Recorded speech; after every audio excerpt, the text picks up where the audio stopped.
El oficio de desatascador no es desde luego de los más agradables. Los nuevos sistemas con los que se trabaja no han conseguido evitar lo peor de los desagües, los malos olores y la presencia de todo tipo de suciedad en las tuberías. Primer servicio de la mañana para una conocida empresa de desatascos. Van a actuar concretamente en un establecimiento hostelero. Buenos días, Javier. Hola, concretamente, ¿qué sucede? Bueno, se nos ha dado un aviso como que, por lo visto, en la zona del bar, la barra, pues concretamente hay un atasco. Al abrir la fregadera pues se sale por uno de los tubos. Entonces, ¿Qué es lo que estáis haciendo? ¿Qué estáis preparando ahora mismo? Estamos preparando pues un diámetro de una manguerica pequeña, porque por lo visto el tema de la fregadera es un tubo de 40, entonces es un diámetro pequeño, entonces esta pues no entraría bien. Avisar a la gente que está la manguera por medio. Se va a caer aquí primero. Javier, ¿cuántos metros de manguera habéis echado? Pues aquí unos 35 por ahí. 35 sin problemas, ¿no? Aunque haya gente en el establecimiento. No hay mucha gente. ¿Y ahora qué toca? Ahora hay que arrancar el coche para funcionar con el coche, claro. Es el que hace trabajar la bomba. Está el motor al ralentí primero, ¿y luego qué hacéis?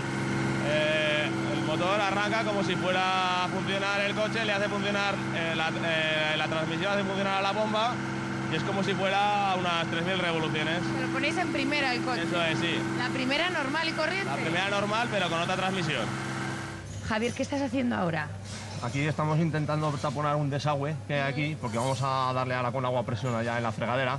Entonces nos está comentando el cliente que puede revocar agua. Entonces intentar tapar con un trapo para que revoque la menos agua posible por aquí. Ya que ¿Qué crees que ha podido suceder?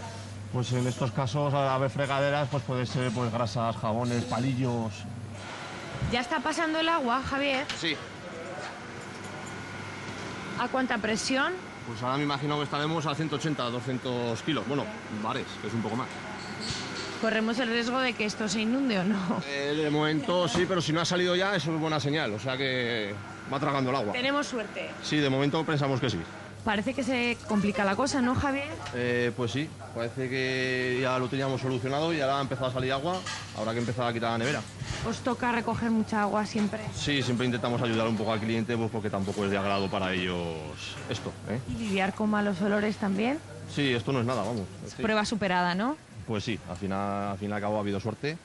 Y bueno, se ha podido. Ojalá todo fuera así, ¿no? Porque que os habéis visto en alguna situación más compleja, ¿no? Sí, bueno, de hecho esto suele pasar mucho en casas particulares, suele pasar y vamos, de hecho hasta un 16º piso ha habido que subir la manguera. ¿Y qué otras situaciones recuerdas tú así llamativas? Hombre, llamativas o quizá a lo mejor un poco anecdóticas, pues llegar a encontrarnos en registros del suelo, pues llegar a encontrarnos incluso una flauta, pero llegar a sacarla, limpiarla y llegar y tocar con ella. O sea, me digas, si os atrevisteis. Exacto, sí. Sacarla y bueno, y animales también. Animales, de hecho, en Valdefierro me encontré yo el esqueleto de un gato. Y lo vamos salió entero por una tubería de 110. No sigas, que veo que hay que tener entereza para vuestro trabajo. Los olores porque... sobre todo. Exacto, porque además el gato ya estaba en descomposición y la verdad es que era totalmente distinto ese olor a... Bueno, pero aquí habéis acabado bien, no ha sido un trabajo demasiado complicado. Javier, muchas gracias por tú y tu compañero habernos mostrado un poquito de vuestra labor diaria. Muy bien, a vosotros.